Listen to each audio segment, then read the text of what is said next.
पटना में एक चालक एक किन्नर को दिल दे बैठता है और फिर कर लेता है उससे शादी। दोस्तों, इस बात के बारे में जब उसकी पत्नी को पता चलता है तो उसकी पत्नी जहर खाकर आत्महत्या करने की कोशिश करती है। जैसे तैसे उसकी जान बचा तो ली जाती है।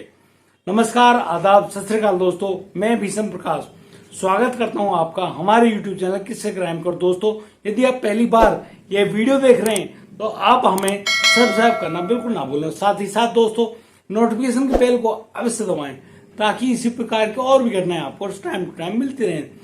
दोस्तों, पटना के एक इलाके में बस चलाने का कार्य करता है एक युवक जिसका नाम मधु शाह होता है। मधु शाह बस चला रहा होता है। दोस्तों, उसकी मुलाकात होती है किन्नर से, जो कि अक्सर उसकी बस में सफर किया करती। किन्नर बेहद ही खूबसूरत, बहुत ही सुंदर दिखने वाले इस किन्नर ने दोस्ती कर लेती है मधु शाह से। मधु शाह की और उस किन्नर की दोस्ती, उस किन्नर का नाम होता है पायल।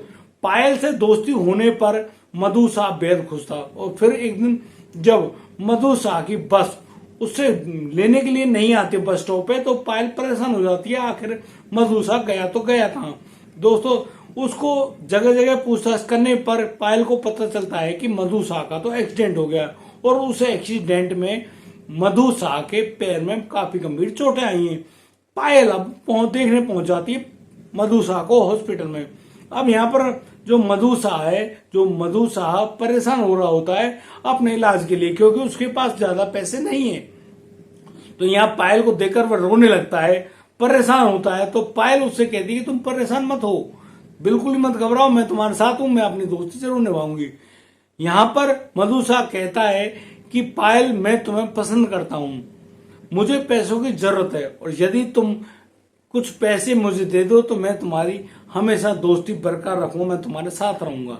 तो यहाँ पर पायल उन पैसों को देने के लिए राजी हो जाती है और फिर अपने खाते से 90,000 रुपए निकाल कर लाकर देती है मधु शाह को और मधु शाह का इलाज कराती है। दोस्तों, यहाँ पर पायल भी एक शर्त रखती है मधु शाह पर कि तुम यदि मुझसे शादी कर लो तो तुम्हें अब इन पैसों को लौटाने की कोई जरूरत नहीं होगी।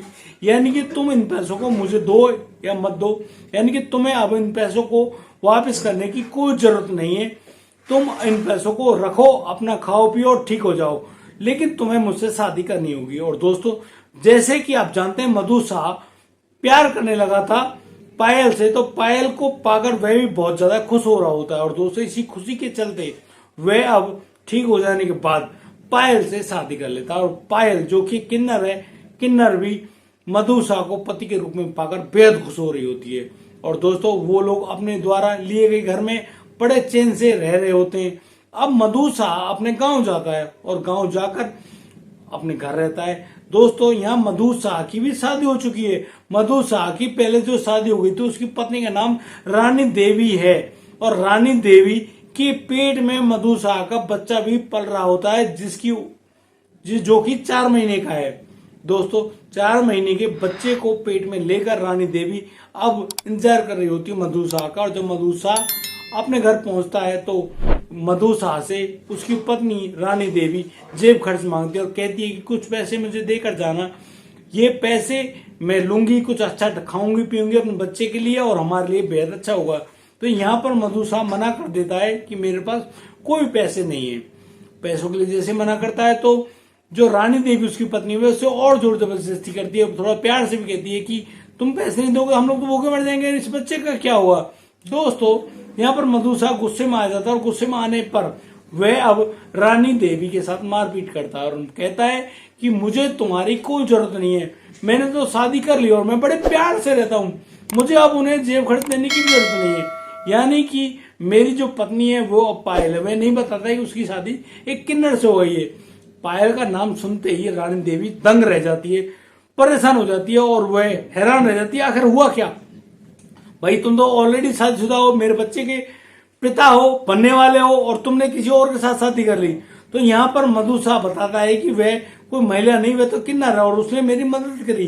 यानी कि उसने मुझे 90,000, जब मेरे पैर में चोट लगी थी उसके ऑपरेशन के लिए जो मैंने पैसे लिए थे, वो पैसे सारे वहन करे उस किन्नर पायल ने। और पायल ने मुझे शर्त रखी थी कि यदि तुम मेरे साथ शादी करते हो तो तुम्हें इन पैसों को वापस करने की कोई जरूरत नहीं है, इसीलिए मैंने शादी कर ली, इसमें मेरा क्या दोष है।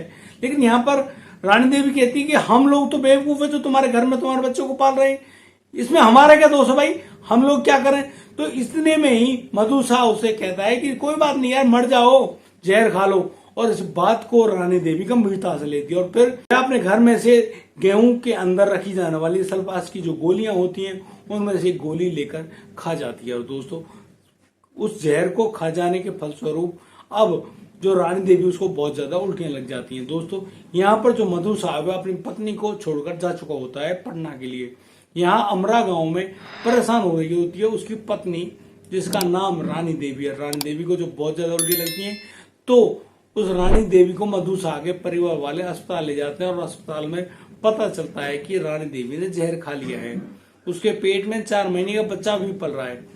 अब यहाँ सभी लोग परेशान है, हैरान है आखिर ये हुआ क्या। लेकिन डॉक्टरों की कड़ी मशक्कत के कारण रानी देवी की जान तो बचा ली गई। लेकिन जब रानी देवी से पूछा जाता है कि उसने इतना गंभीर कदम क्यों उठाया, तो रानी देवी कहती कि तुम्हारे बेटे ने एक किन्नर से शादी कर ली, हम लोगों को ऐसे ही छोड़ गया। यानी कि अब हम लोग रहे तो रहे किसके साथ, मैं जेब खर्च नहीं कहता, उसी ने तो कहा था जहर खा लो, तो मैंने जहर खा लिया। अब इसमें मेरी क्या गलती है। दोस्तों कोई आदमी पैसों के लालच में अपनी पत्नी को जान से मर जाने के लिए कह रहा है, जहर खाने के लिए कह रहा है, बड़ी अजीब बात है भाई। आप लोग इन गंदे कामों को करना छोड़ दो, भगवान से डरो।